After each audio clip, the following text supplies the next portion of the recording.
For the last few months, I've been privileged to be able to work in a home with kids who have problems with following the law. One of the boys in particularly, we'll call him Stan, has a problem with stealing and with lying. He will steal anything he can get his hands on. It doesn't matter what it is. In this particular case, he'd stolen a bottle of lip gloss. When I asked him where he got the lip gloss, Stan had responded with his eyes kind of twitching, his left eye, and blinking a lot, and a little bit of stuttering. He told me that his sister gave it to him. Since I've worked with Ryan for a while, I was able to know that he was lying. Today, I'm going to talk to you a little bit about lying with verbal communication and nonverbal communication, and also a little bit about the misunderstandings that come with the two. So people, when communicating verbally and lying, people will often pause. Well, in general communication, people will often pause just to gather their thoughts. But when somebody's telling a story and they have to pause to gather their thoughts, it's kind of alarming for us, because we can oftentimes know that they're lying.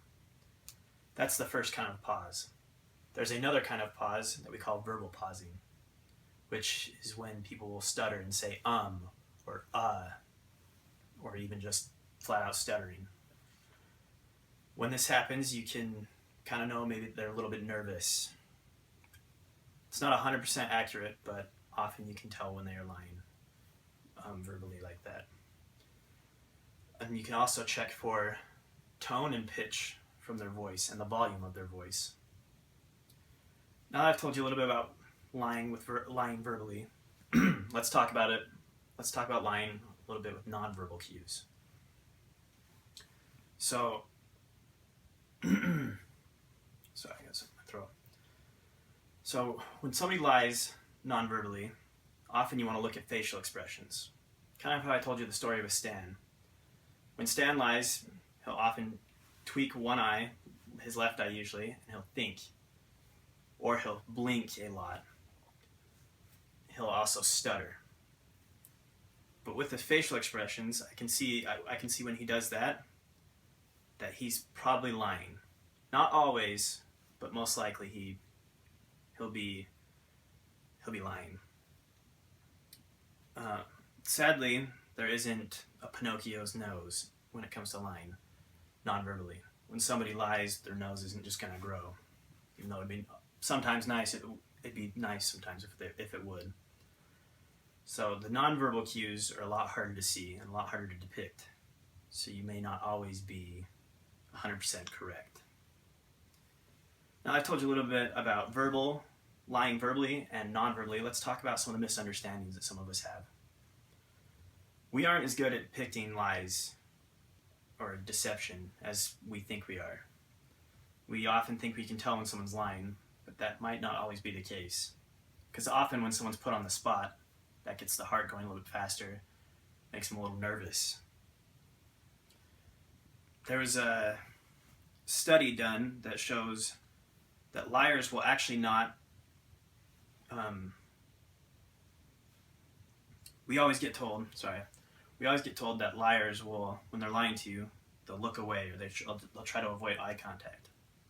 In reality, that's with the studies that have been done recently, we can see that that's actually not true.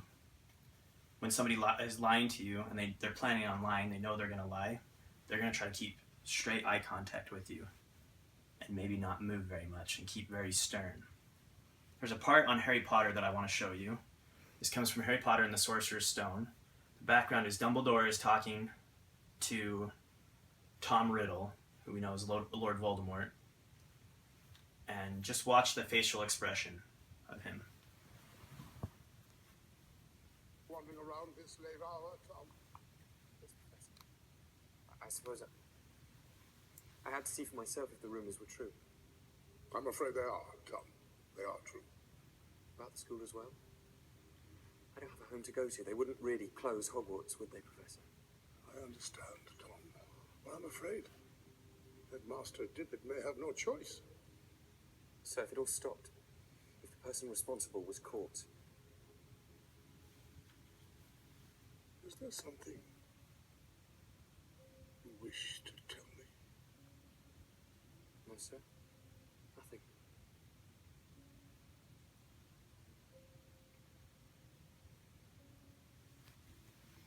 Very well then. So as you can see, when Dumbledore said, "Is there something that you wish to tell me?" Tom, with a straight face, without fidgeting or much, just looked at him and said, "No, sir." That is normally how, with recent tests, that's normally how people will lie. They won't be fidgeting with much. They won't be comfortable, but they're holding a pose because they're just trying to be convincing. But in conclusion, I've talked to you today about lying verbally and lying non-verbally, and a little bit about misunderstandings to help you understand just a little bit more about lying and what to look for when you might be suspicious of somebody lying. Personally, in studying the topic, I've discovered that the more you get to know somebody, the more you can tell if they're lying or not. Kind of like how I am with Stan. I can usually tell because I've worked with him for several months now. Gotten to know him. That's probably why your moms always knew growing up when you were lying, because they knew you so well. Thank you.